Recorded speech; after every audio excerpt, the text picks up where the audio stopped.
Bienvenue dans ce nouveau webinaire co-organisé par l'URPS des pharmaciens de Guadeloupe, l'Ordre régional des pharmaciens et le syndicat. La thématique du jour concerne la politique de rémunération à l'officine.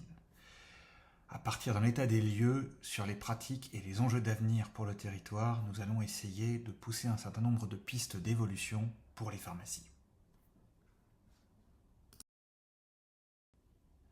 Politique de rémunération à l'officine, état des lieux. Le constat de la situation sur les territoires. Le contexte actuel est marqué par une pénurie de pharmaciens, d'adjoints et de préparateurs dans les officines. Cette situation date de la crise Covid, mais ne s'est pas totalement améliorée depuis la fin de la phase épidémique. La concurrence accrue entre les officines pour attirer les professionnels disponibles tend le marché du recrutement, qui est encore plus difficile que sur la métropole. Les constats terrain sont les suivants. Les salaires proposés sont largement au-dessus des minima conventionnels. Les préparateurs ont aujourd'hui sur le territoire une rémunération qui peut atteindre jusqu'à 30% de plus que la moyenne nationale qui a déjà explosé ces dernières années. Il en va de même pour les pharmaciens adjoints. Et il n'est pas rare aujourd'hui d'avoir des recrutements à coefficient 700 pour des tout jeunes diplômés. Les négociations individuelles sont désormais systématiques à l'embauche. Un certain nombre d'exigences sont posées par les candidats, tant au niveau du salaire qu'au niveau du logement, du transport ou de primes à l'installation.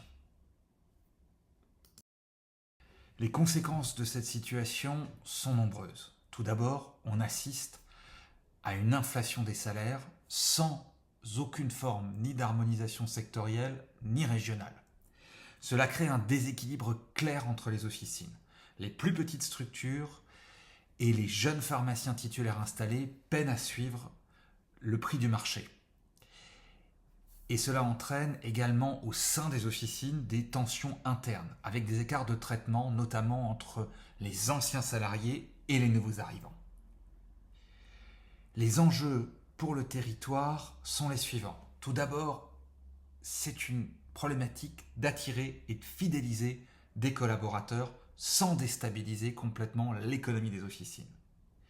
Pour ce faire, il faut envisager une réflexion collective. Et c'est pour cette raison que l'URPS, les syndicats et l'ordre se sont associés pour ce webinaire avec pour objectif d'essayer d'encourager les pharmacies à faire évoluer leurs pratiques et si possible d'assurer un meilleur suivi de la réalité terrain.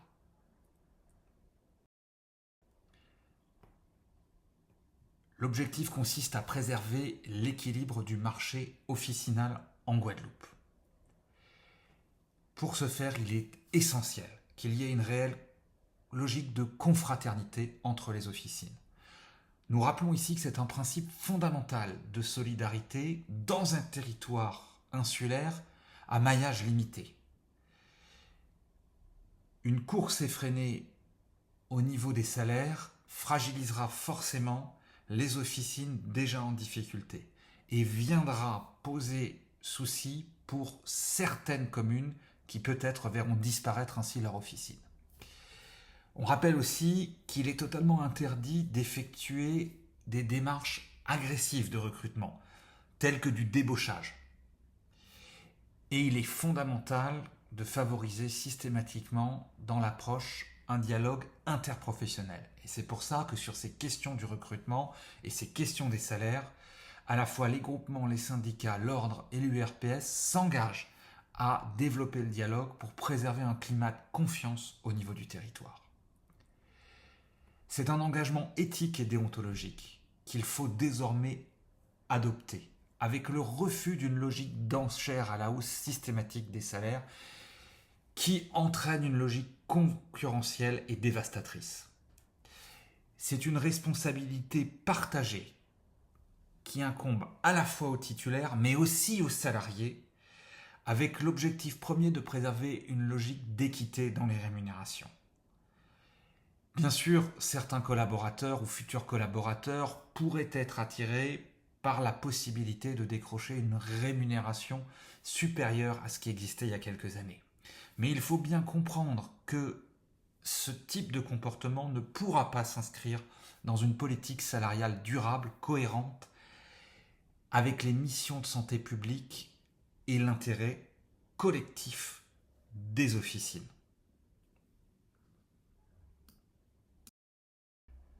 Quels sont les risques au long cours?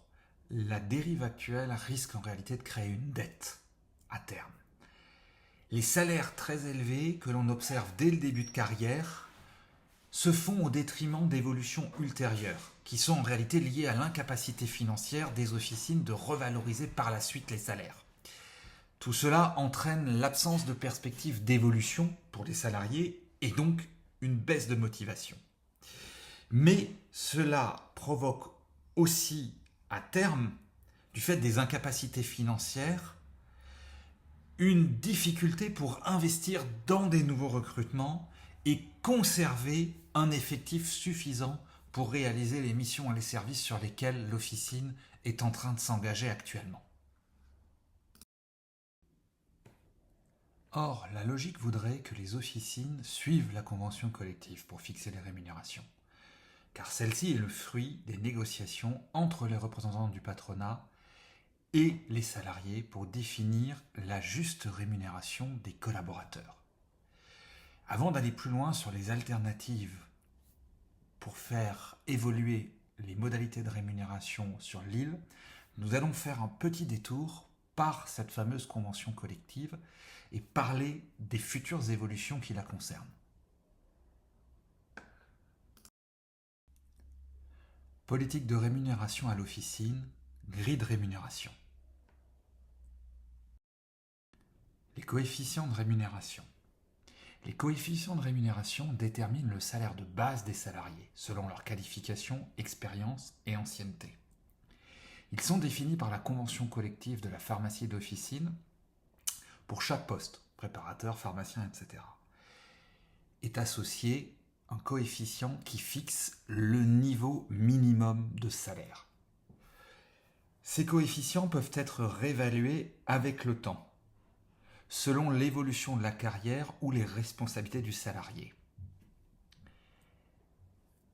Il est très important de comprendre que le coefficient et le taux horaire ne doivent pas forcément être corrélés. À partir du moment où le minimum conventionnel prévu par le coefficient est respecté, l'officine peut tout à fait rémunérer un collaborateur au-dessus du salaire correspondant à son coefficient. Dans cette situation, en cas d'évolution du point d'indice ou d'avancée sur la grille de rémunération en fonction de l'ancienneté, il n'est plus forcément nécessaire d'ajuster le salaire perçu, puisque celui-ci est déjà supérieur à la grille. Décorréler rémunération et coefficient constitue donc une stratégie pour ralentir l'évolution des salaires dans la durée de la collaboration. Et c'est une stratégie très pertinente si l'officine doit faire le choix de payer au-delà de ce que prévoit la grille par rapport à la qualification, l'expérience et l'ancienneté du salarié. Les grilles des salaires du préparateur.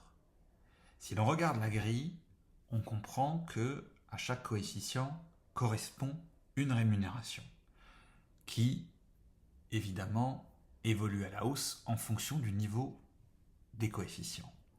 Il faut bien comprendre que l'évolution des salariés dans la grille des coefficients se fait en fonction de leur année d'exercice au sein de leur échelon. Si l'on regarde maintenant la progression de ces coefficients en fonction de l'expérience, on voit qu'un préparateur qui commence au coefficient 240 verra sa rémunération évoluer à un coefficient 250 au bout de 2 années de pratique. Puis, passé 3 ans au coefficient 250, il évoluera au coefficient 260, obligatoirement. Le titulaire n'a d'autre choix que d'ajuster le coefficient et la rémunération. Mais attention, une nouvelle fois, une précision s'impose. Si vous choisissez d'embaucher un salarié au coefficient 260, mais que vous le rémunérez au coefficient 280, puisque je vous rappelle que l'on peut décorréler rémunération et coefficient. Passé 4 années, ce salarié pourra légitimement demander un coefficient de 280. Mais comme sa rémunération correspond déjà à ce coefficient, vous n'aurez aucun ajustement à faire sur son revenu. Il aura simplement une petite modification d'écriture sur sa fiche de paye. Au lieu de voir écrit coefficient 260, on verra 280. Mais son salaire ne bougera pas puisque vous lui versiez déjà un salaire équivalent au minimum requis pour un collaborateur ayant le coefficient 280. Le principe des grilles de rémunération est strictement le même pour les pharmaciens.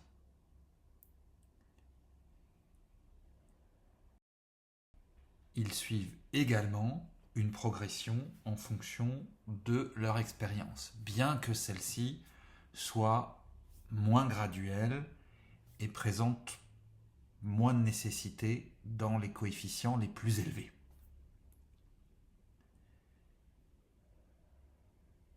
À cette logique de rémunération basée sur les coefficients se rajoute une autre notion, la prime d'ancienneté. La prime d'ancienneté en pharmacie d'officine est prévue par la convention collective. Les salariés commencent à en bénéficier à partir de 3 ans d'ancienneté au sein de la même entreprise. Elle est donc à différencier du nombre d'années d'expérience qui, ces années, peuvent être cumulées dans différentes pharmacies. Et si le salarié quitte son entreprise, le compteur d'ancienneté est remis à 0. Mais il y a quelque chose de très important. Il faut comprendre que la prime d'ancienneté est calculée sur le salaire minimum correspondant au coefficient, et non pas sur le salaire réel perçu. Cette prime d'ancienneté va être de 3% après 3 ans d'ancienneté, 6% à 6 ans, 9% à 9 ans, 12% à 12 ans et 15% à 15 ans d'ancienneté. Une nouvelle fois, si l'on fait le choix de rémunérer son collaborateur au-dessus du coefficient, donc de raisonner en rémunération et non pas en coefficient à l'embauche, et qu'on arrive à négocier une rémunération plus élevée mais un coefficient plus bas, on se prémunit d'une partie des coûts supplémentaires qu'engendrera le salarié dans la durée liée à son ancienneté. La rémunération des gardes. Les gardes concernent les périodes de nuit, les dimanches et les jours fériés qui sont assurés sur la base effectivement de la réquisition dans le cadre du service public assumé par l'officine. Pour le salarié, elle donne droit à plusieurs choses. Tout d'abord, une majoration de son salaire. Ensuite, une indemnité forfaitaire. Et troisièmement, un repos compensateur à respecter. Le préparateur en pharmacie est également concerné par ces rémunérations spécifiques, comme n'importe quel autre salarié qui serait d'ailleurs amené à travailler durant la garde. Mais attention, cela ne signifie pas que vous pouvez confier la réalisation de la garde au seul et unique préparateur. Il doit toujours y avoir un pharmacien présent lors des gardes.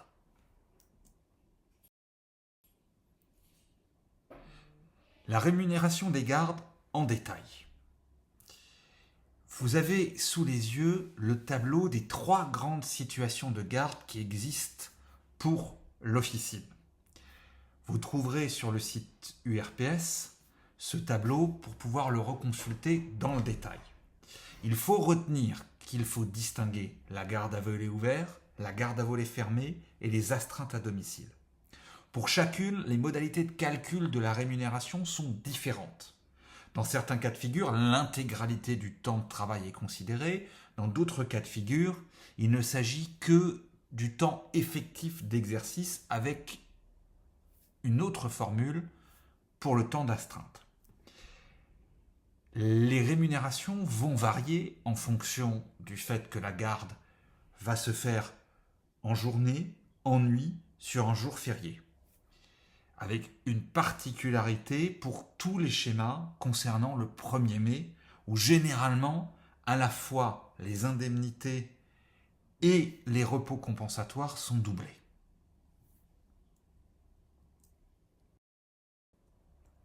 En 2025, une négociation salariale revoit intégralement les niveaux prévus par les conventions que nous venons de voir.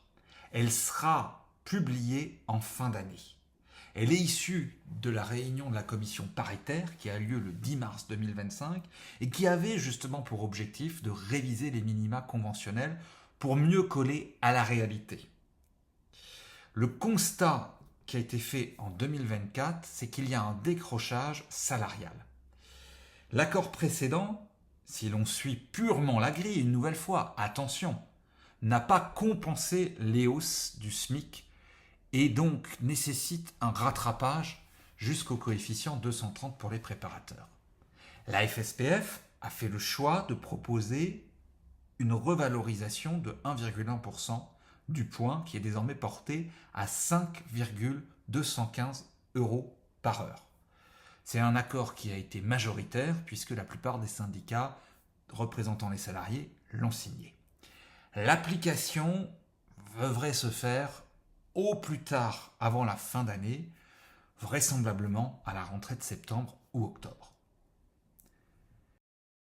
Qu'est-ce qui change concrètement pour les pharmaciens ? Le premier coefficient n'est plus le 400 mais le 470. Excite les coefficients 400 et 430 et les plus jeunes diplômés pourront donc prétendre à un premier salaire plus élevé. Même si dans les faits, une nouvelle fois, très peu de pharmaciens, voire aucun, ne démarraient leur carrière avec un coefficient 400. Le coefficient 500 devient obligatoire dès la 2e année de pratique professionnelle suivant l'obtention du diplôme. Et les nouveaux coefficients minimums apparaissent, 520, 530, 540, 550. Tous les 5 ans, le pharmacien verra son coefficient augmenter automatiquement. Pour les préparateurs, un premier coefficient est désormais fixé à 250 et remplace le coefficient historique à 240. À la fin du DUST, un nouveau collaborateur peut donc prétendre à un coefficient plus avantageux. L'évolution est plus rapide. L'évolution obligatoire, automatique, dans les coefficients se fera désormais un peu plus rapidement. Le cycle de changement des coefficients se faisait de manière croissante. 2 ans dans une catégorie, on passe à la catégorie suivante. Puis 3 ans, on passe à la catégorie suivante, 4, 5 et ainsi de suite. Désormais, il y aura une petite accélération en début de grille, puis effectivement un maximum, un plafond d'évolution à 5 ans pour changer de coefficient. Donc une nouvelle fois, attention aux héritages. Si vous avez embauché avec un coefficient élevé, 280, 300, ces collaborateurs verront leur rémunération évoluer plus vite que ce qui était prévu initialement au moment de l'embauche, sauf si une nouvelle fois vous avez eu la présence d'esprit de leur proposer une rémunération à ce niveau-là, mais d'abaisser le coefficient. De nouveaux coefficients obligatoires apparaissent et le plafond n'est plus le coefficient 320, mais le 350. Donc la possibilité d'évolution maximale a été revue à la hausse et on note l'apparition de coefficients intermédiaires 330, 340. Le statut assimilé cadre, qui était auparavant facultatif, devient naturel après 28 années d'exercice. C'est donc un acquis. Et les coefficients 330 à 350 couvrent ce statut. Le statut cadre, à distinguer du statut assimilé cadre, lui reste facultatif et il est représenté par le coefficient 400.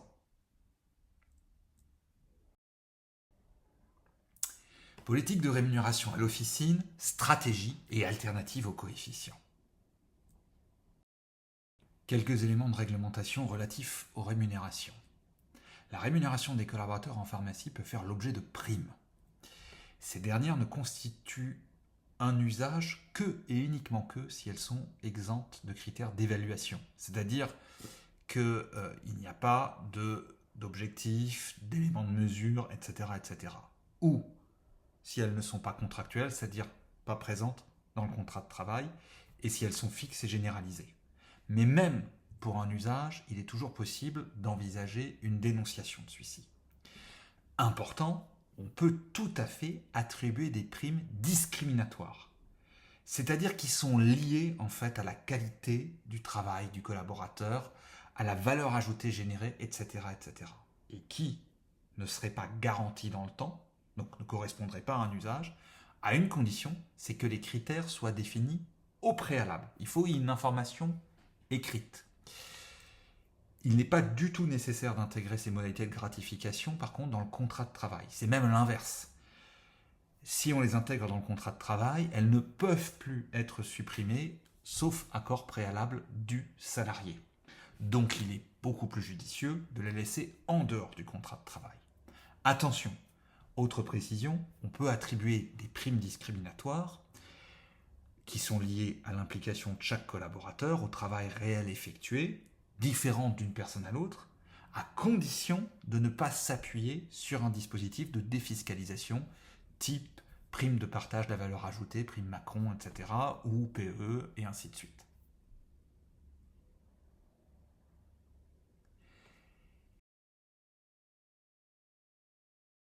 Stratégies et les alternatives de rémunération pour sortir d'une logique de salaire de base et de coefficient.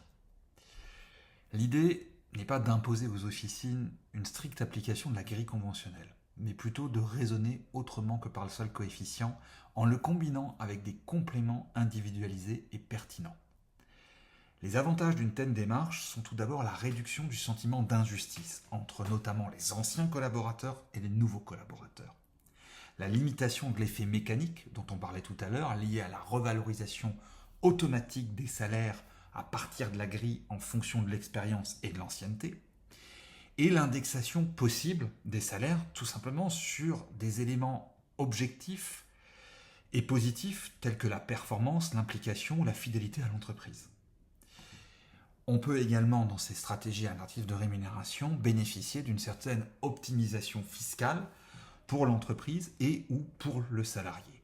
Et enfin, c'est peut-être le point le plus important, ces stratégies alternatives constituent des dispositifs réversibles. Cela veut dire que si l'entreprise rencontre une période de difficulté, elle peut revenir en arrière. Citons quelques compléments de rémunération pour les salariés issus de métropole. On peut par exemple prendre en charge le billet d'avion, idéalement versé à la fin du contrat ou après au moins une période minimale d'engagement. La mise à disposition d'un véhicule par l'officine, un logement fourni ou pris en charge par la pharmacie. Et, très important, il est nécessaire de la valoriser, ça représente des montants souvent conséquents, la prime de rupture du contrat en cas de CDD. Pour l'ensemble des salariés, on trouve aussi de nombreuses possibilités de verser des compléments de rémunération. D'abord des primes sur mission, qui sont liées à la bonne exécution des missions et sont totalement évidemment personnalisables. Des primes sur objectif, plus liées à la progression, à l'évolution du salarié. Le financement de formation. Ces formations d'ailleurs qui peuvent être associées à ce qu'on appelle des clauses d'engagement ou de dédit de formation, qui assurent le maintien pour une durée minimum du salarié dans l'entreprise, si l'entreprise choisit de lui financer sa formation. À défaut, s'il ne respecte pas sa clause, il est obligé de rembourser tout ou partie de la valeur. C'est contractuel et reconnu par la loi. Les primes de valeur, le partage de la valeur, anciennement prime Macron, la rémunération des gardes, qui peut être assez conséquente, on l'a vu tout à l'heure, les tickets restaurants, des primes éventuellement sur la dimension commerciale, le panier moyen, en fonction des conseils réalisés et en fonction du coût du panier moyen constaté pour le collaborateur. Une prime annuelle d'activité basée sur la performance générale de l'officine et repartagée, cette fois-ci peut-être équitablement entre tous les salariés. Et bien sûr, les schémas d'épargne salariale basés sur le PE, le PERCO, qui fonctionnent avec des leviers type abondement, intéressement, participation, etc., etc. À titre d'exemple, voici deux propositions contractuelles pour substituer un coefficient à une rémunération plus globale intégrant ces compléments. Dans l'exemple 1, le pharmacien perçoit un salaire de base correspondant à un coefficient de 500, soit 3 900 € brut par mois. À celui-ci s'ajoute une prime mensuelle pour la responsabilité du comptoir, le fait qu'il gère le double contrôle, encadre les préparateurs, etc., etc. Une autre prime mensuelle de 100 € par mois vient accompagner son implication sur les dépistages, les vaccinations et les entretiens d'accompagnement des patients sous anticancéreux par voie orale. Ce même pharmacien touche mensuellement également une prime de mission liée à son statut de responsable qualité. Il gère les procédures, réalise l'auto-évaluation annuelle sur le site de l'ordre, etc. Et il bénéficie également d'une prime mensuelle pour la gestion des stupéfiants de 30 €. À ceci s'ajoute tous les ans une prime sur le résultat, qui pour l'année écoulée s'est élevée à 1 800 €, soit 150 € par mois. Une prime mensuelle de panier moyen, 50 € liés à son conseil et aux efforts qu'il réalise au comptoir pour augmenter son panier moyen. Une prime d'abondement de 1 000 € par an qui est disponible pour tous les salariés, soit 80 € par mois. Il a effectué 2 gardes pour lesquelles il a bénéficié d'une rémunération complémentaire de 830 € brut. Et on lui a fixé quelques objectifs qui ont été évalués en entretien individuel, soit 600 € sur l'année et donc 50 € par mois. Mis bout à bout, cela permet à ce salarié de passer d'une rémunération de base de 3 911 € par mois à une rémunération mensuelle brute de 4 691 €, soit une rémunération réelle perçue correspondante en réalité au coefficient 600. Dans l'exemple de droite, l'exemple 2, le pharmacien, lui, perçoit toujours un coefficient de base de 3 911 €. Mais venant de métropole, l'officine consent à lui payer son logement, plutôt que de lui accorder un coefficient 700. Elle a préféré faire ce choix-là. C'est une rémunération brute de 1 200 € par mois. S'il avait dû effectivement payer le logement de sa poche, c'est ce que ça lui aurait coûté. Par contre, l'avantage, c'est que sur ce logement-là, l'officine est exonérée de certaines cotisations. L'officine verse aussi aux salariés des tickets restaurants, soit 125 € par mois pour le salarié, a pris en charge son billet d'avion qu'il aurait payé de sa poche 800 €, 800 € de salaire net, ce qui correspond à 1 200 € brut. Et comme on l'a embauché en CDD, à l'issue de son contrat, il aura une rupture de 4 693 €, soit, si on relise sur les 12 mois, 391 € par mois. Donc, ce salarié, qui au départ est embauché à un coefficient 500 et perçoit une rémunération de 3 911 €, a en réalité une rémunération de 5 527 € brut par mois, ce qui correspond tout simplement à une rémunération au-delà du coefficient 700. Donc dans les deux exemples, on peut faire une proposition d'embauche où le coefficient affiché est fixé à 500, la rémunération acquise est fixée à 3 911 €, mais le salarié bénéficie d'un complément ou de divers compléments de rémunération qui l'amènent à pouvoir quand même se satisfaire, in fine, d'une rémunération beaucoup plus élevée qui correspondrait en réalité à un coefficient 600, voire 700 dans l'exemple de droite. La seule différence, c'est que là, l'officine a une certaine contrepartie. Dans l'exemple 1, il y a énormément d'objectifs, de missions, donc ça veut dire qu'il y a une réalité concrète du travail qui est attendue pour avoir ce salaire. Et dans l'exemple de droite, il y a quand même un engagement dans la durée. C'est-à-dire que si le salarié ne va pas au bout de cet engagement, il va perdre une grande partie des sommes qui ont été listées.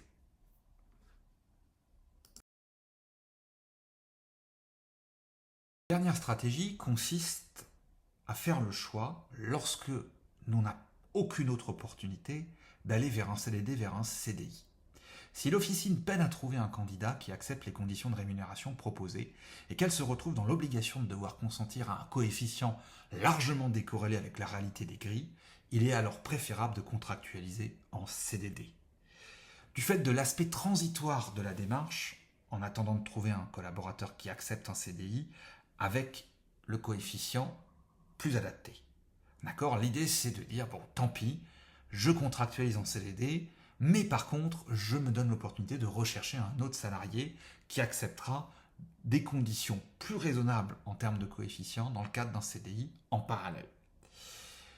Cela donne aussi des avantages en termes d'équité au niveau de l'équipe. Il est beaucoup plus entendable de consentir à une rémunération exceptionnelle pour un CDD pour compenser la précarité inhérente à celui-ci. Autrement dit, le pharmacien adjoint, par exemple historique de l'officine, va cohabiter avec un pharmacien en CDD qui gagnera peut-être un peu plus que lui, mais c'est temporaire, ça ne perdurera pas, et c'est peut-être une compensation pour la précarité dans laquelle celui-ci se retrouve à l'issue de son contrat. Une dernière notion pour conclure cette présentation avec un indicateur clé à communiquer, la rémunération moyenne mensuelle lycée. Il s'agit de la rémunération moyenne mensuelle perçue par le salarié au cours de l'année écoulée, qui inclut toutes les formes de rémunération. Le salaire de base, la prime d'exercice, les primes de mission, les primes de partage de la valeur, les chèques restaurants, etc., etc. Il est extrêmement pertinent de convertir cette rémunération également en coefficient pour affiner la perception par le salarié. Selon les cas, il peut être aussi pertinent de comparer cette rémunération par rapport à la rémunération perçue dans les années qui précèdent pour démontrer l'évolution réelle perçue. C'est un indicateur clé parce que contrairement à beaucoup de croyances, les salariés en réalité ignorent leur rémunération réelle. À plus forte raison lorsque on rentre dans des schémas avec beaucoup de rémunérations complémentaires. Certains oublient, occultent des enveloppes versées, notamment quand c'est une prime annuelle. Sur le moment, évidemment, ils l'ont bien en tête et en sont satisfaits, mais passé quelques mois, dans le calcul de leur rémunération, ils l'oublient. Et c'est un travail essentiel pour le titulaire de valoriser les primes, les bonus, les avantages versés à ses salariés afin qu'ils aient une vision juste et objective de ce qu'ils perçoivent réellement. Ne perdez pas de vue que la rémunération, ça n'est pas qu'une question de rémunération réelle, mais c'est aussi une question de perception pour les salariés.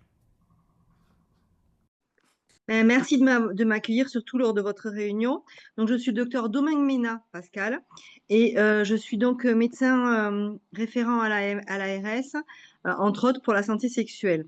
Donc, quand je suis arrivée à l'ARS, on a fait un point sur le dispositif préservatif gratuit dans les pharmacies pour les moins de 25 ans, moins de 6 ans, pardon, pour les moins de 26 ans. Et on s'est aperçu qu'il y avait une faible utilisation de ce dispositif au niveau de la Guadeloupe. Du coup, on a fait vraiment un travail dessus et j'aimerais discuter avec vous dans l'ensemble sur deux projets pour essayer de développer ce dispositif. Donc, en pratique, le dispositif des préservatifs gratuits, il comporte maintenant plusieurs marques de préservatifs, que ce soit pour les hommes ou pour les femmes. Il y a Eden, Sortez Couvert, Beloved, Sur et Smile, Manix. Et il y a aussi pour les femmes, donc Hormel, So Sexy et Smile et Beloved Free.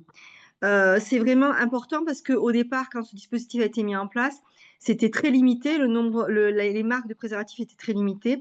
Et vous voyez que progressivement, ça s'est étoffé. Entre 2023 et 2024, on a quand même eu une augmentation importante des variétés, des marques de préservatifs. Est-ce que vous pourriez passer à la diapositive suivante, s'il vous plaît? On a regardé le bilan global de la consommation en préservatif. Je ne parle pas en boîte, hein, je vais parler en préservatif.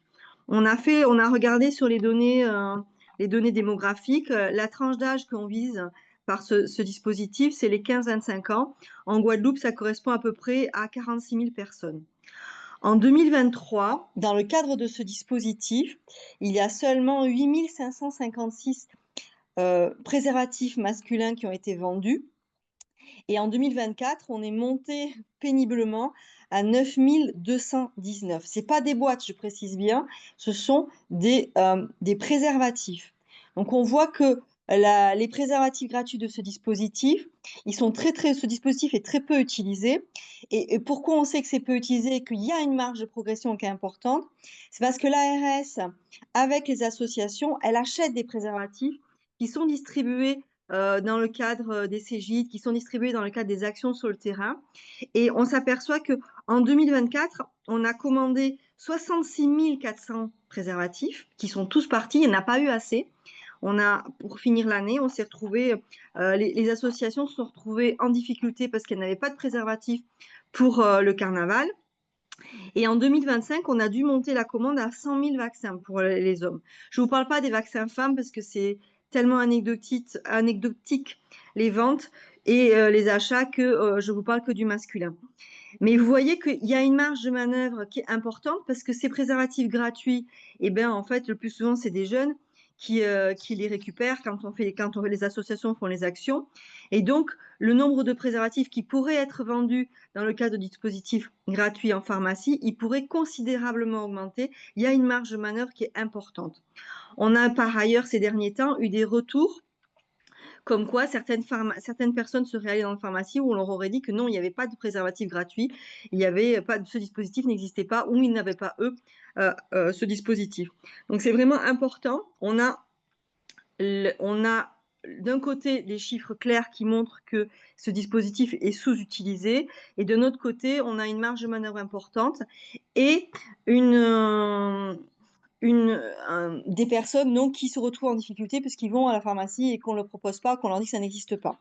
Quand on avait fait les premières réunions au mois de février avec le docteur Piquion et le docteur Bangou, ils nous ont expliqué que quand ce dispositif s'est mis en place, ça a été problématique puisque comment dire, les grossistes n'avaient pas anticipé les commandes. Ensuite, il y a eu des problèmes de paiement avec la Sécu. Donc, ça a vraiment handicapé le démarrage du dispositif, d'autant plus que la campagne au niveau national, elle a démarré à ce moment-là. Et vous n'étiez pas en capacité de fournir ces préservatifs. C'est vraiment important. Maintenant, ces problèmes-là sont a priori résolus. Du coup, on va passer à la diapo suivante. Voilà, là on voit juste un petit, alors je ne sais pas si vous le voyez bien parce que le diapo est grand. On a regardé par commune les ventes de préservatifs dans ce dispositif. On voit que c'est dérisoire et qu'il y a des communes que d'une année sur l'autre, en plus, ça a baissé. Ça a pas, entre 2023 et 2024, pour beaucoup de communes, ça a baissé. C'est rare les communes où ça a augmenté.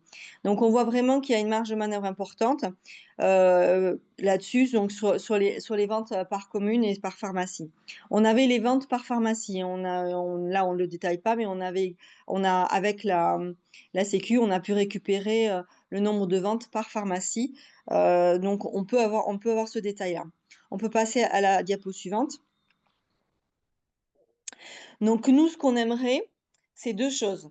C'est d'une part, relancer une campagne de communication vis-à-vis des jeunes et des professionnels de santé, puisqu'il y a beaucoup de professionnels de santé qui finalement ne connaissent pas le dispositif et du coup n'en informent pas leurs patients, leur patientèle.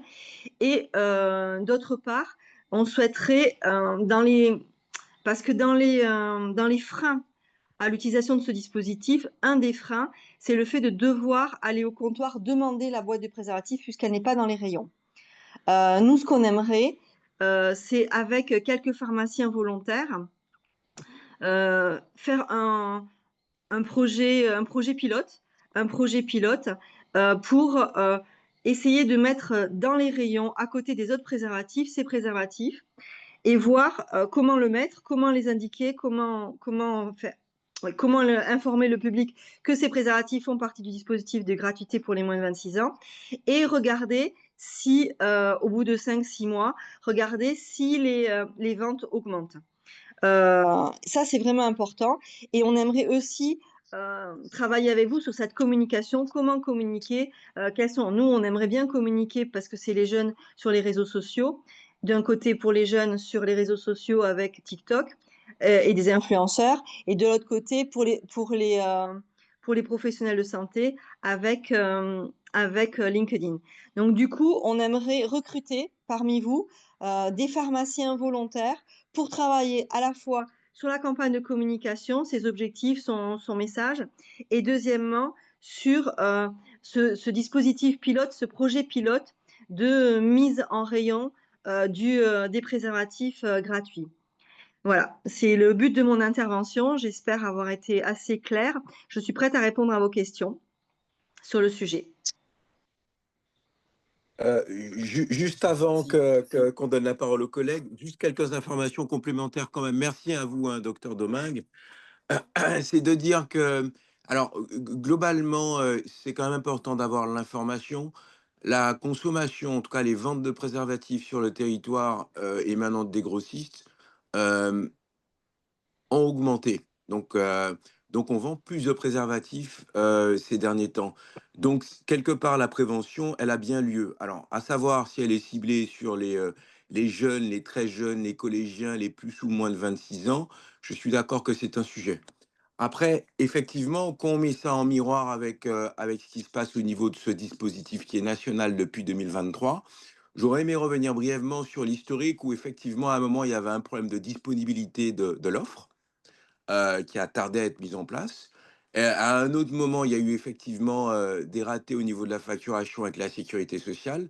Et dès lors qu'il y a eu tout ça, c'est un petit peu compliqué et clairement difficile d'être discriminant, nous, au comptoir, avec ces deux données-là. Bon, alors, parallèlement à ça, euh, il y a aussi un sujet. Le sujet, et c'est ce qui nous a mené avec vous et avec Dr Lamourie à essayer de mettre en place un projet pilote, et aussi évidemment avec l'ordre, c'est que euh, com- com- il faudrait qu'il y ait deux groupes. Il faudrait qu'il y ait deux groupes avec deux cohortes au niveau du projet pilote. L'idée, c'est qu'il y a un groupe qui effectivement qui garde les préservatifs derrière le comptoir, et un autre groupe qui garde les préservatifs directement à côté des autres préservatifs qui sont en vente libre. Et dès lors, on pourra comparer en affinant pour voir quel type de dispositif, en tout cas de disponibilité, serait la plus adaptée aux patients. Le Oui, deuxième levier, ce serait aussi de se rapprocher des pharmacies qui pourraient adhérer au projet pilote, qui seraient pas très loin des lycées ou des collèges ou des cégides, de manière à ce qu'il y ait une continuité au niveau, une accessibilité qui soit Une réunion à conservée au l'ordre. niveau des différentes personnes, quoi, qui pourraient trouver les préservatifs en officine. Donc, effectivement, pour compléter ce que vous disiez, Ils sont l'idée, c'est de gratuits pour les recruter un enfants. certain nombre de pharmaciens qui pourraient éventuellement rentrer dans le dispositif de manière à ce qu'on puisse rapidement voir ce qui fonctionne, de ce qui ne fonctionne pas, et puis affiner et améliorer ce dispositif. Voilà. oui, c'est Jean-Marc, exactement ça. C'est il y a exactement ça, ce Marie-Claude. projet pilote. Juste, je voudrais revenir. C'est exactement ça, ce projet pilote. Il est pour essayer de trouver des leviers pour augmenter la vente. Mais effectivement, il faut qu'il y ait une partie qui participe et une partie qui ne participe pas pour qu'on puisse voir si vraiment ce dispositif, accompagné d'une communication, ce projet, il fonctionne, il permet une augmentation des ventes dans ces zones-là. Alors, Euh, Jean-Marc, il y a Marie-Claude qui souhaiterait intervenir. Oui. oui, bonsoir, Marie-Claude Sinesius, je suis présidente du syndicat des pharmaciens.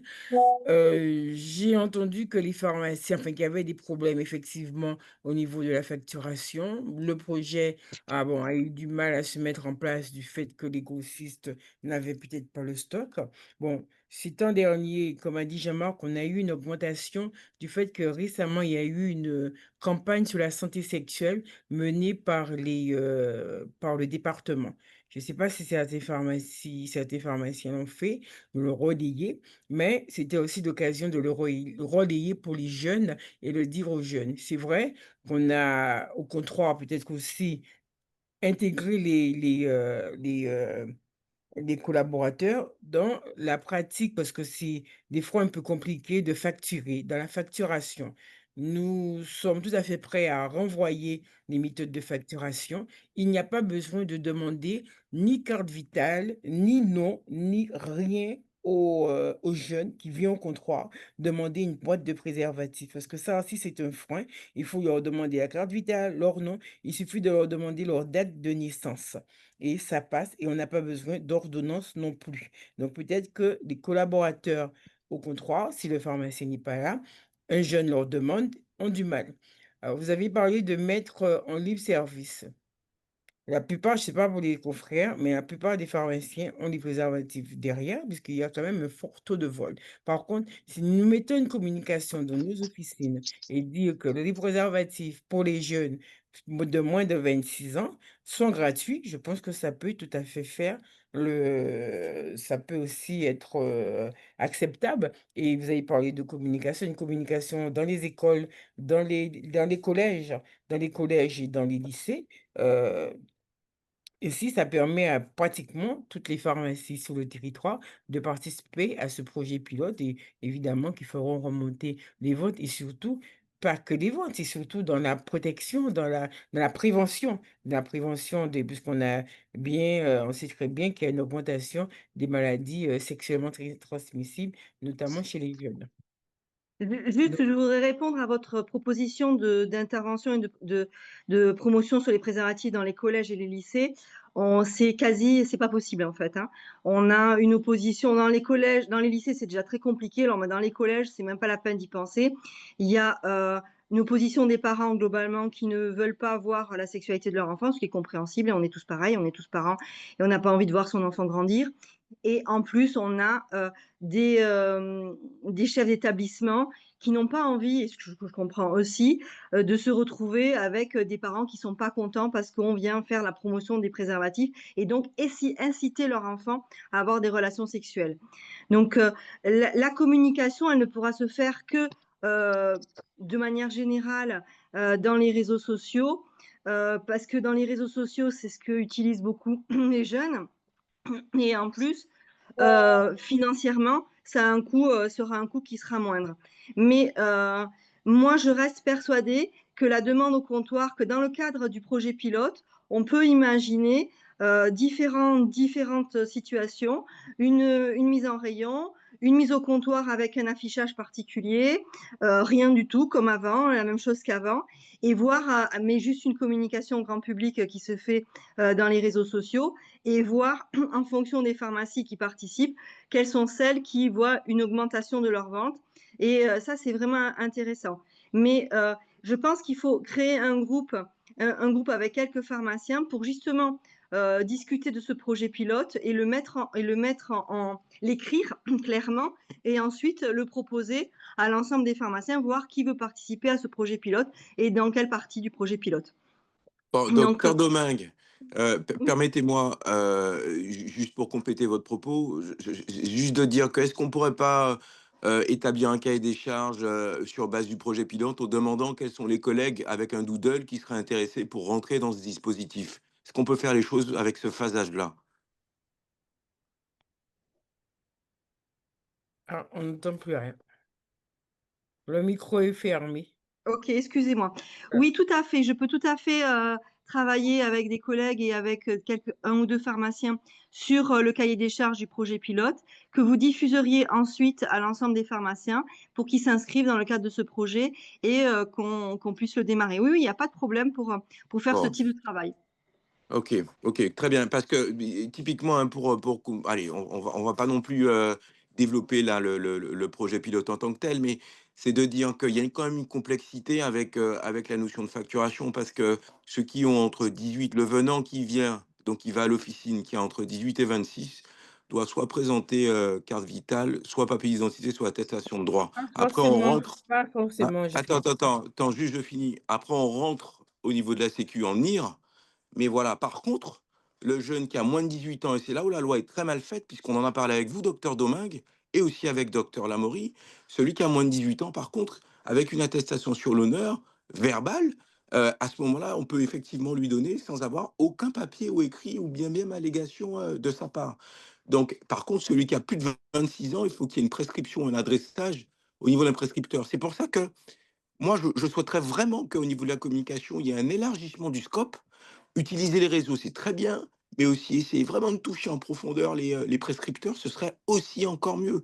Parce que cette histoire de communication, elle est fondamentale dans la mise en place du dispositif. Nous, on aura beau le promouvoir avec allégeance, avec professionnalisme, comme beaucoup de nouvelles missions, comme beaucoup de nouvelles choses qu'on fait à l'officine, mais si en amont, il n'y a pas un relais qui sert de catalyseur et qui permet vraiment de nous amener un peu plus de patients et tout, etc., j'ai peur que finalement on arrive à un déploiement qui soit un peu tristouné, quoi. Et en ça, je pense que ce sera un point important du déploiement du dispositif. C'est le but de la communication. Il y a une communication qui va se faire, de la campagne de communication, il y a une communication qui va se faire via les réseaux sociaux pour les jeunes, mais il va y avoir une communication euh, pour les professionnels de santé et en particulier les prescripteurs. Donc c'est vraiment quelque chose qui est important. on peut pas faire, on va faire les deux. En tout cas, c'est dire au prescripteur que en dessous de 26 ans, vous pouvez informer votre patientèle que les préservatifs sont gratuits en pharmacie, euh, et au-dessus de 26 ans, que vous pouvez leur faire une ordonnance. Oui, dans la communication, c'est vraiment important de communiquer là-dessus. Il n'y a pas de problème, hein. Écoutez, très bien. Je ne sais pas s'il y a d'autres confrères qui veulent amender ou rajouter des éléments.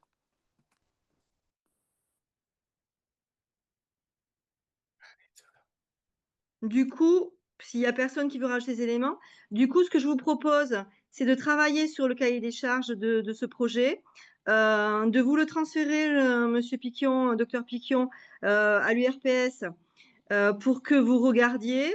On en rediscute s'il faut faire des modifications parce que vous pensez que c'est pas adapté, pas jouable ou quoi que ce soit. Et ensuite, une fois que tout le monde est d'accord avec l'URPS, et peut-être l'ordre aussi, hein, je sais pas, et le syndicat. En tout cas, une fois que on est d'accord, il est diffusé et on peut, avec un délai pour postuler, et on voit pour la suite. Par contre, moi, j'aimerais bien quand même qu'il y ait un ou deux pharmaciens qui participent à un groupe de travail en visio une seule fois, hein, on va discuter, c'est juste le message à faire passer, enfin, le slogan ou quoi que ce soit, sur la campagne de communication. Voilà. Ok. Écoutez, parfait. Parfait. Juste une petite remarque.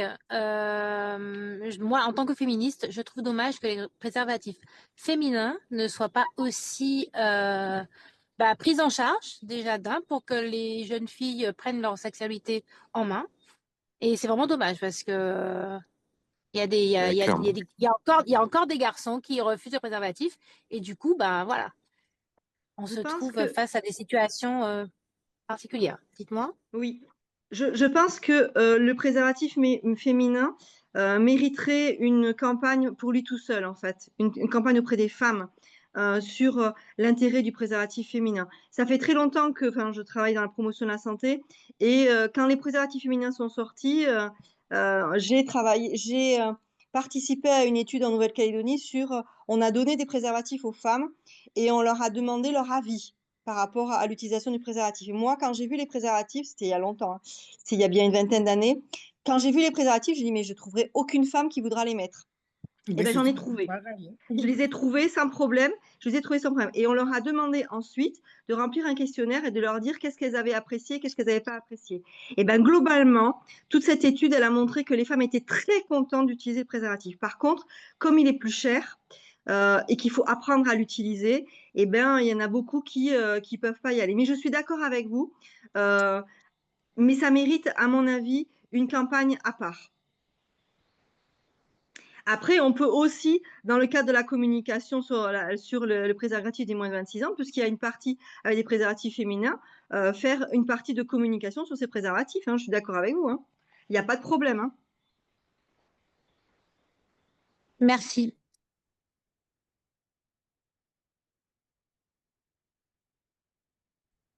Est-ce qu'il y a d'autres questions?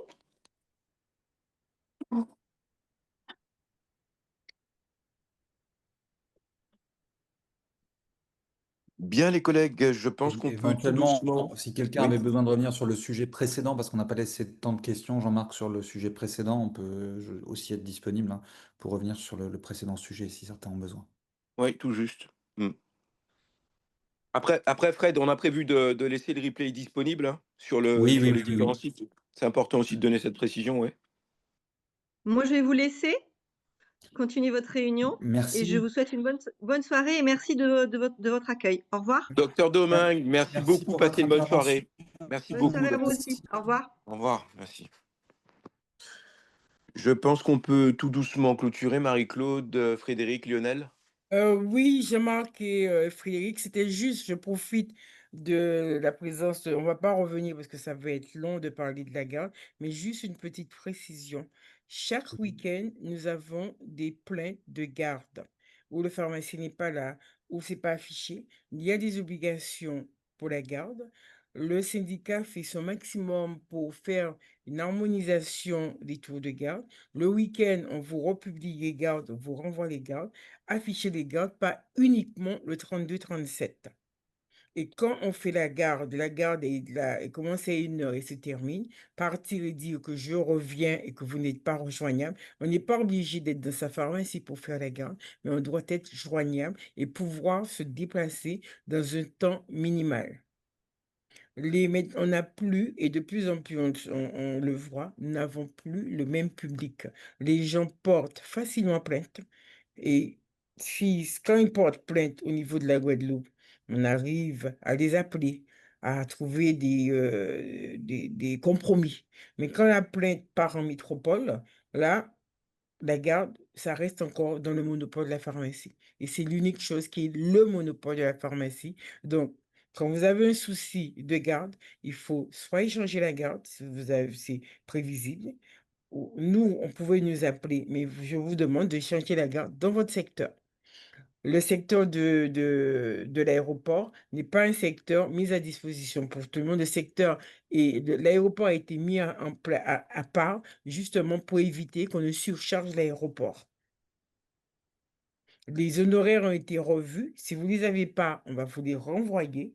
Si vous ne savez pas, on vous renverra, on le fait régulièrement, on vous renverra ce qu'il faut afficher sur la devanture pour la garde. Le 32-37, d'accord, mais affichez également les pharmacies qui sont de garde dans votre secteur. Et je ne vais pas m'étaler plus que ça. Marie-Claude, moi, je veux juste rajouter quelque chose. Ce que tu dis est fondamental, quoi. Enfin, je veux dire, c'est de la santé publique. C'est un service de santé publique qui constitue l'un des derniers remparts du monopole. Et pour finir, parce qu'il faut qu'on leur dise, Marie-Claude, c'est que l'ARS a diligenté une enquête. Ah oui, euh, c'est très absolument. important, ouais, voilà, où ils vont Vous serez interroger des interrogé patients, aussi, hein? et des pharmaciens vont être interrogés. Donc, d'un côté, satisfaction d'une garde tenue et du service qui a été consacré par le pharmacien. Donc, une enquête adressée aux patients et une enquête adressée aussi aux pharmaciens. Voilà, donc vous voyez que ça a ouvert un sujet qu'il n'y avait pas. Marie-Claude l'a dit, hein, et c'est vrai. Nous, on a assisté à des réunions où l'ARS nous a dit que chaque semaine, il y a une Mmh. plainte sur le site de l'ARS Chaque qui remonte. semaine, il y a un sujet sur la garde, sur ce qu'on n'avait pas et depuis le début de l'année, hein, ce n'est pas une blague, hein. Tous les week-ends, on a un sujet sur la garde. Donc la garde, c'est pas tous les jours, il y a pas plus que dimanche. Pour la garde lundi, à Marie-Galante, un sujet, alors qu'on n'avait jamais de problème. Et la Marie-Galante se gère à peu près seule, c'est par semaine la garde, mais il y a un sujet. On m'appelle à 13 heures. Bon, la pharmacie qui devait ouvrir n'est pas là. Et il y a 20 000 personnes à Marie-Galante. Donc, il faut que c'est pas vous savez que c'est quand votre garde, c'est un service de santé publique. Donc le jour où on va pas s'entendre, c'est le préfet qui prendra la main. Et comme a dit Jean-Marc, j'avais même oublié de vous le dire, on a été interrogés en début d'année et là, bientôt, il y a un cabinet qui va vous appeler et vous interroger sur la garde et on interroge les patients dans la rue sur la garde. Donc, si vu tout ce qu'on a qu'ils ont contre remonté, on ne trouve pas la pharmacie de garde, la pharmacie ne répond pas, nanana, ça, c'est des sujets que nous devrions maîtriser et qu'on doit reprendre la main. Donc, commençons déjà, nous, par faire notre garde, afficher. Effectivement, il y a des tarifs de nuit. Si vous demandez, vous mettez les tarifs, vous appliquez le tarif, il faut l'afficher, que ce soit devant votre guichet de garde, il faut afficher ce tarif-là. Et pas que sur les ordonnances, hein, sur les produits aussi, le tarif peut être applicable. Mais il faut l'afficher et il faut que le patient soit conscient, soit au courant. Absolument. Bonsoir à vous, Olivier, Berry. Je prends juste sur la fin pour rebondir sur ce sujet. C'était une discussion qu'on a eue aussi dans le bureau du syndicat et de l'URPS de se poser la question pourquoi il y avait autant de défections au cours des gardes, souvent dans les week-ends, le dimanche après-midi, dimanche soir, c'est souvent difficile pour tout le monde, mais je veux attirer votre attention sur le fait qu'il est primordial que vous soyez au moins disponible, comme disait Marie-Claude tout à l'heure. Il faut toujours s'assurer de la bonne communication entre le patient et vous pendant toute la durée de votre garde, qu'il n'y ait pas de rupture. Si c'est pas vous qui faites votre garde, votre adjoint ou le pharmacien remplaçant, faut que vous vous assuriez que cette communication reste permanente et vous êtes en définitive, vous, titulaire responsable de tout ça. Donc vraiment, c'est un sujet très sensible et il faudra qu'on rediscute aussi peut-être plus tard, on avait commencé à étayer là, mais des différentes modalités de rémunération pendant la garde aussi des adjoints et des remplaçants, parce qu'on a vu aussi une grande disparité et on pourrait peut-être parfois expliquer aussi la qualité de la tenue de la garde aussi parfois par cette grande disparité de rémunération. Donc c'est un sujet qu'on pourra développer avec vous si vous voulez, avec le bureau, si vous avez ce genre de sujet compliqué à gérer aussi. Ok. Alors, moi, j'aurais aimé reposer une question. Je ne sais pas si on avait répondu de façon, comment dire, si on avait vraiment répondu légalement. Est-ce que le fait de juste mettre le 32, 37, ça suffit? Parce Je que dis c'est quand même. pas, ça Toi, tu as suffit dit. pas. Non, mais Ça dit- attends. L'ordre, parce que c'est un moment. Moi, je me souviens qu'à un moment, on m'avait dit que ça suffisait. Donc, je voudrais vraiment définitivement avoir la bonne réponse. Oui, mais Ingrid, tout le monde ne peut pas faire le 32-37 de son téléphone, ça coûte. Et le 32-37, au moins sinon, si tu vas si tu as un téléphone, tu peux aller sur Internet. Donc, dans ton secteur, afficher les noms. Et très souvent, le pharmacien met juste un numéro, ne veut pas mettre son nom, être rejoignable directement. De toute façon, on saura qui est de garde. Donc, autant mettre le nom. Non, mais il y a plusieurs sujets dans ce que Ingrid dit. Premièrement, il y a le fait que le pharmacien, ils doivent laisser son nom et ses coordonnées. Mais l'autre sujet, c'est que le 32-37, ça fonctionne que pour les téléphones alphanumériques. Tu as des gens qui ont des fixes, des personnes âgées ou quoi que ce soit, le 32-37 ne fonctionne pas. Donc, en fait, ils peuvent pas. Et puis, pour les anciens téléphones portables non plus. Donc, en fait, ils n'ont pas accès au service de la bande téléphonique qui oriente et qui réaiguille. Donc, c'est en ça que les textes, ils sont pas plus précis que ça. Mais si on veut vraiment faire le travail qualitativement de vrais services publics, il faut qu'il y ait la liste des pharmaciens de la zone qui soit affichée quoi, chez chaque pharmacien.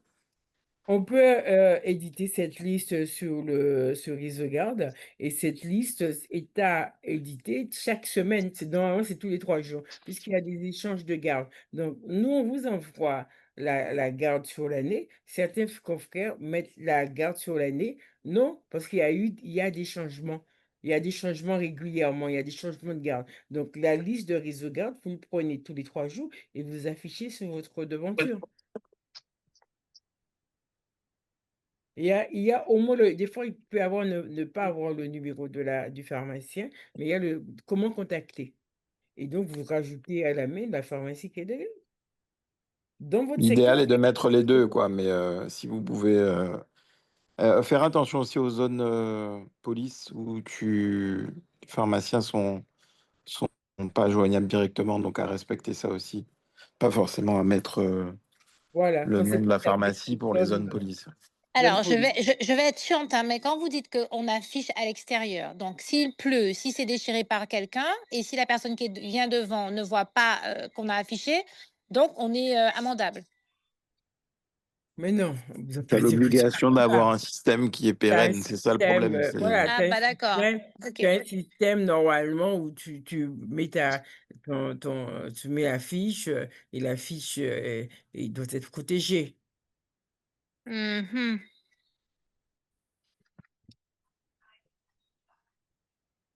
Donc, voilà, pour la garde, gardons cette maîtrise de la garde, parce qu'un jour ou l'autre, on aura ça c'est clair, hein. On peut avoir des gros soucis. Parce qu'on a tout eu hein, cette année, hein. Je vous passe des détails, franchement. On est en juin, on n'est pas à la fin de l'année, mais je pense qu'on a déjà pas mal vu. Et qu'en est-il de l'idée qu'on avait eue de remettre dans le France Antilles, au moins pour le week-end, les pharmacies de garde? Ça avait donné quoi? Alors, quand c'est des gros week-ends, par exemple, week-end de Pâques, week-end, là où il y a eu plusieurs jours de garde, on passe un communiqué, que ce soit dans le France Antilles ou que ce soit dans les médias, le communiqué passe. Jamais Donc ça entendu, jamais vu. Mais enfin, tu as jamais entendu? Et pourtant, on le fait, hein. non, non.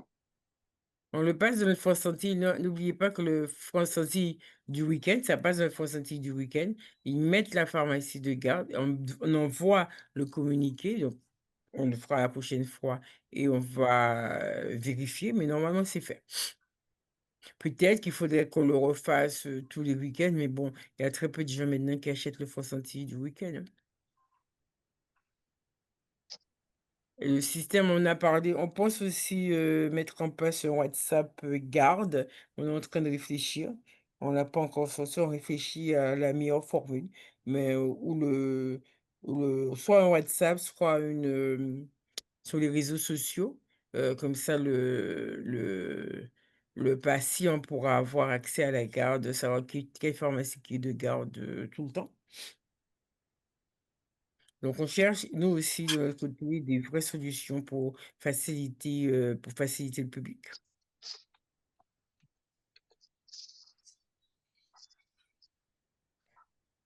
Donc Après, voilà.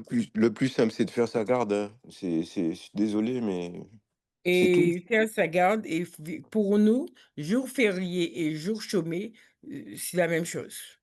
Parce que très souvent, on nous appelle: «Ah oui, mais c'est un jour chômé, est-ce que j'ai le droit d'ouvrir le matin?» Tu es de garde, tu es sur la liste de garde. Tu es là depuis le matin jusqu'au soir. C'est pas tous les jours, c'est pas, dans d'autres secteurs, ils sont là, c'est une semaine tous les mois. Une personne m'a dit en métropole, c'est, parce qu'on veut toujours se comparer, ben, on est une petite île, on a moins de pharmacies, les tours de garde, eh beh, ils sont plus réguliers. On revient de garde plus souvent.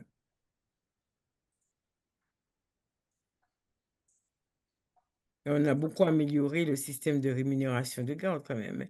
Entre, il y a 20 ans et maintenant, heu, on n'était pas payé du tout pour faire la garde.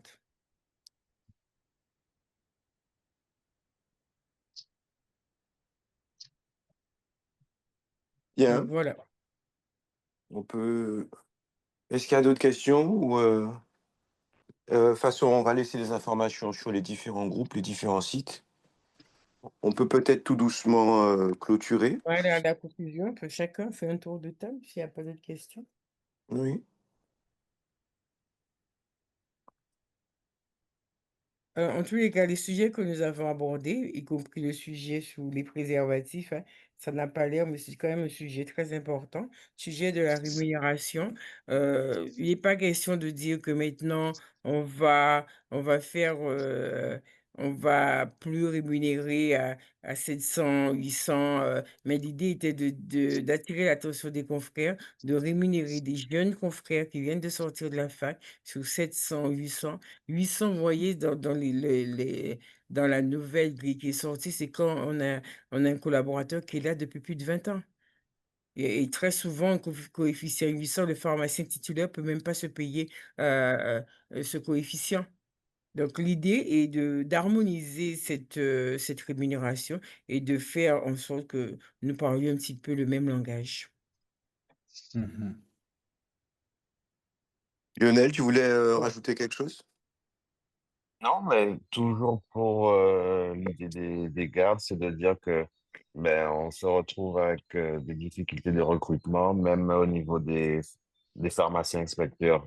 Il y a de moins en moins d'inspections, mais leur ligne de conduite, ça va être de sortir, faire des inspections moins souvent, mais avec des conséquences, entre guillemets, plus fortes pour le pharmacien qui sera inspecté pour que la profession sache que on est scruté à la loupe et la gestion de nos gardes en fait partie, quoi. Merci, merci pour ça. Moi, je dirais que globalement, on sent bien que tout ce temps, il y a plus de vérification, l'émergence de l'intelligence artificielle, la CGSS, c'est plus compliqué, les gardes, c'est plus compliqué.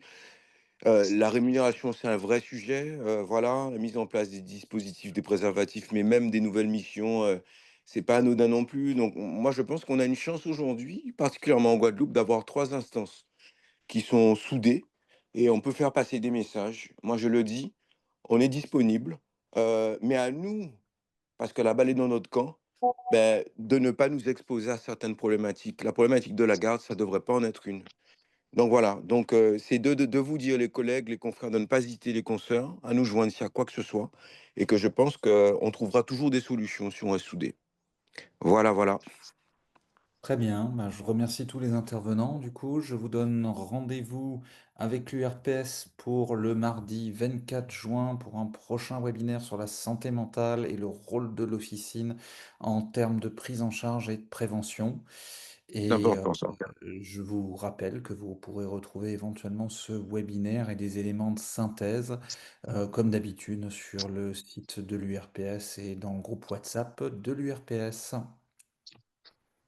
Merci à tous et passez une bonne soirée. Merci. Rentrez bien Bonne pour ceux qui sont soirée. encore à leur Merci officine. encore. Merci à tous. Bon retour. Excellent. Merci encore.